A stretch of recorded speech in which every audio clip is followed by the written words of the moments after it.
Hi, I'm Andrew Lamont from Baptist Savings. Over the past few years, we've run a number of really successful seminars. And during that time, we've seen people's lives change by being taken out of the disease of debt. But not only that, they found Jesus along the way. Many pastors have asked me, how do we host one of these events and what do we need to do? So to that extent, I've been interviewing some people who have pioneered some of these seminars, and here's what they have to say. I'm Paul Collins from Orewa Baptist Church, 20 minutes north of Auckland.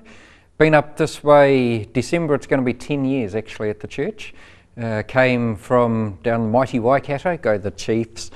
And yeah, so I've been up here about 10 years. I do a bit of crisis work within the church, and I do the community outreach within the church. So we're looking at ways that we can connect with our community. So where is Orewa? How big is the church and what's the demographic of the church? If you go over the Harbour Bridge and just keep going, for about 20 minutes you'll come off Silverdale or Orewa, and we're just up, we're not actually part of the shore, they call us the coast. And so we're up on the coast here, beautiful little place to be, really enjoy it. The church is, we run 3 services on a Sunday. It's a bigger church up this way. We've got our 9 o'clock service, and that's more our, what you would class our traditional sort of service. And then we go into our family orientated service, which is 10:30. Now we're out of the actual church building for that. We meet up at the Orewa Arts and Event Centre, which is with the college, Orewa College up there. And then we've got our 6 o'clock evening service back here, and that one's more our, we call it our interactive service. So that's the one that we like to see people being part of the service, and it's not just somebody up the front talking.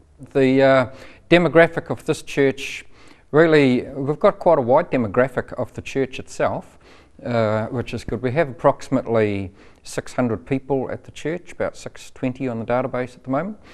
And I guess within our area of Orewa, we've got 2 main demographic. One would be our retired age, and that's still our largest demographic. But then we've got a demographic that's coming up behind that, which is our young twin income people that are starting to grow quite dramatically up this way. And I guess as we've got lots of shops moving down to Orewa and that, down to Silverdale from Orewa. So yeah, we're birthing more of a cafe style up this way, where it looks sort of more like a, I don't know, they're talking about wanting it to become more like Surface. What areas of interaction does the church have with the community? We've got quite a large interaction. We're running seminars that we like to invite, hence the financial health check seminar, and the other ones, the business breakfast investment seminar. We've got those booked, but we're also doing things like we're about to put on a Kids Olympics Day, which we've got all the schools, there's 13 schools up this way, and they're all involved in the Kids Olympics, and we're just going to put on a fun day where we've got a whole heap of Olympic games for them to do, that sort of thing. And then from there we're going to, the following weekend, we're going to go down onto the beachfront. We've got the big Christmas parade that happens here. It's second to largest Christmas parade in New Zealand. So we get approximately 12,000 people to that, between 10 to 12,000 people. And we're putting on a festival straight after that the Christmas parade's going to feed into. And so we've got those sorts of events that we do into the community. Plus for the 10 years I've been here, I've worked quite closely with the council, with Destination Orewa, which is the organisation that's funded by the council to work within the business hub up this way. So yeah, we do different events. The council put on a night where they remember all those that have been lost on the roads, that sort of things, and they've just given us that event to run now.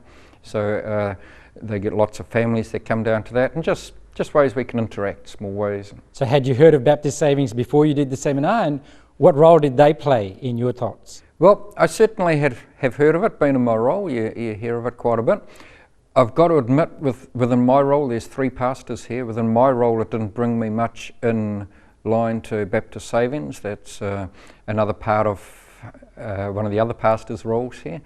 But yeah, once we started talking, and I guess we'd heard about your seminars, then Pastor Andrew from here and myself, we were sitting down one time talking about it, and that's when we got you up to talk about it. And as you were talking, that whole scenario birthed about, this could actually be a great outreach, especially within Aurua, where I guess the financial side of things is quite a loved area up this way. And we thought we could perhaps connect into our area with these seminars that you run. Were you sceptical?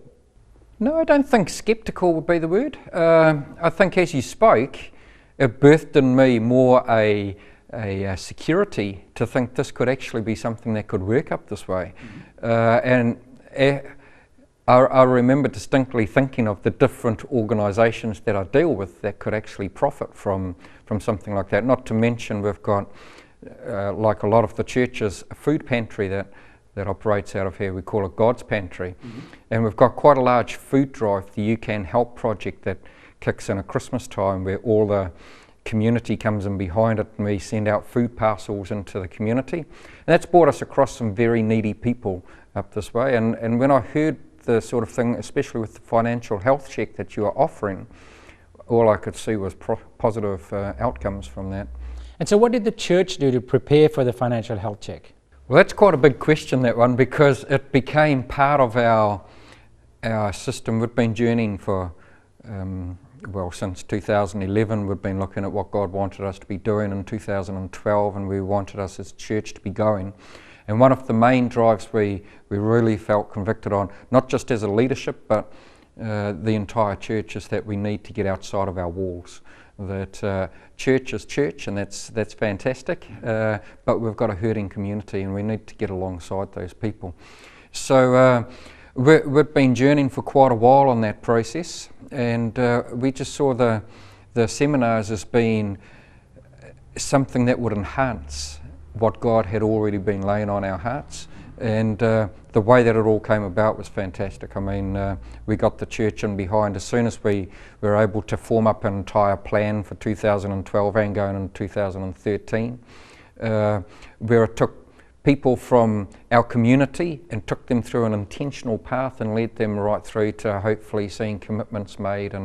But the catchment pool was definitely the seminars, where we were saying, you have a catchment pool you can feed people into and then feed them through that. And that was very much part of the intentional plan.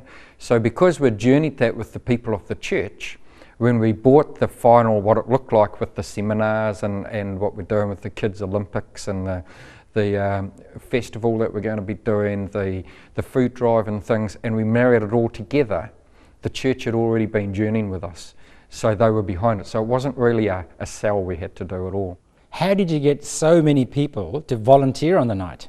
Well, again, like I say, it was really prepared. Their hearts were prepared before we went in, and they were there was a growing excitement. God has been doing some real neat things at OBC, and there's been a growing excitement, and we know that God's been positioning us and preparing us for a time such as what we're starting to see here, which is great. So when we did put it out before, I held forums where we got church down throughout the week just to share and show them the whole plan of what this would look like, and then we preached on it and did it within the services, and we just put the sign-ups out there and people just flocked and signed up, which was really neat to see that. And we talk about, was there any one thing we did? Well, I think the one thing we probably could say is we let the church journey with us, and that birthed in them a sense of ownership as well. So where and how did you advertise the event? Well, we already, some of the ties I keep open, the newspapers up this way, the radio, so I'm always going in and meeting with them, just saying hi and taking a morning tea, whatever it takes, just to keep those relationships alive. So when it came up, and I went in and I spoke to each one of them, gave them the information that you had sent through to me on email, and we just adapted that slightly with our logos and the dates and all that sort of thing, times that it was in.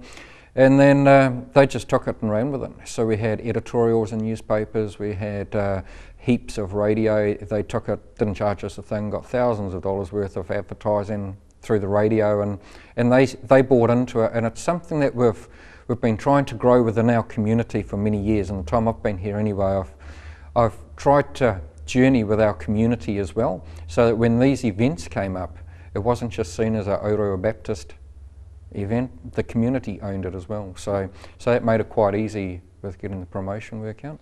How many people came that were not from the church? We had 104 people, 52 were from the community and 52 from our church. So we had a good split, half and half. Why do you think so many people from the community came to a church event, basically? Well, I think they're twofold. A, we knew that the place that people were at, we'd been journeying for quite a while with the food and that sort of things, knowing that there were people hurting out there. It's quite easy with a church family to be able to hear their stories and know what they're journeying. That's representative of what's going on within our community and things as well. Because we do a lot of things in our community, I think the community know Orewa, and it's become like more of a safe zone to them, where churches can be a fairly scary place. I think we've done a little bit to be able to bridge that gap. So part of the success of these seminars to make them work is really a measurement of the church's involvement in the community, so that when the church puts on an event, there's a sense of trust behind what they do. Is it partly why you think people came? Yeah, I think so. I think there'd definitely be that. Plus the personal invites, I think you can't better that. I mean, you can do advertising, you can do your papers, you can do your radio, but really word of mouth is going to be the best thing there. So we put flyers in people's hands and got them to talk to their mates and things as well. And did you promote the church or any of its activities on the night? Yeah, definitely. As I said, we've got an intentional plan of what we're wanting to do, and we're actually using your seminars as an outreach tool. So what we wanted to do was we'll talk about the financial health check seminar. When we put that on, that was a catchment of those 52 people that came in, that we then promoted a course that we run here called Explore Life, and that is life stories. So Rob Holding's life stories. Yeah. And did you get anybody sign up on the night, or how did you present it? Yeah, we did. We before we got yourself up to speak, we did a promo on the Explore Life course. I ran a small snippet of life stories so they could see the sort of life stories we were going to be promoting, and then put out there that we'd really like to journey people's lives if they have if they have big questions, that sort of thing, then this is a place that they could come and they could ask those questions in a safe environment. And that worked. We got a few people signed up on the night, but that slowly grew. And we started the first Explore Life off with 13 people, which slowly grew again through finishing it with 20 people. And then those people journeyed into another course, Deeper Life, which goes on to another course again, OBC Life, which assimilates them into the life of the church. And how do you think the people from the church that attended the night thought the seminar went? I've held a lot of seminars, I've done lots of things, but by this seminar totally blew me away. From the response of people, I had emails coming in, I had texts coming in the next day, just saying it was a fantastic night. They sung your praises, they really did, and dare I say it, I think you deserved it as well, because you gave a fantastic presentation with a good Christian flavour through it the whole way, which I really appreciated, being an outreach focused event. And we just had lots of people. I think of one email straight off the top of my head where they spoke about they've done a lot of seminars, but if this is the quality of seminar we're going to be running, then they put their hand up and said, sign me up for everything. So it birthed a real goodwill within our people and within the people of the community, I think. Is it the sort of thing that you think you might do again in the future? Yeah, definitely. In fact, even now, and we're talking a few months later, we're still getting a response about, are you going to run another one of those financial health check seminars? So we've said yes, definitely. So what would you say to other pastors and your peers really who are thinking about doing this sort of seminar? I think so often we can be a little bit scared of something new or something that we're unsure of. I guess my strong recommendation and testimony from it would be, you've got nothing to worry about. To me, I look at what we wanted to achieve as an outreach. Now, we intentionally made the seminar that way, and it was very successful, and I think you could you could steer the seminar in whichever way you wanted. Even if it was just for your own people, I think it would be a very profitable seminar to be running, and hence we will be running more.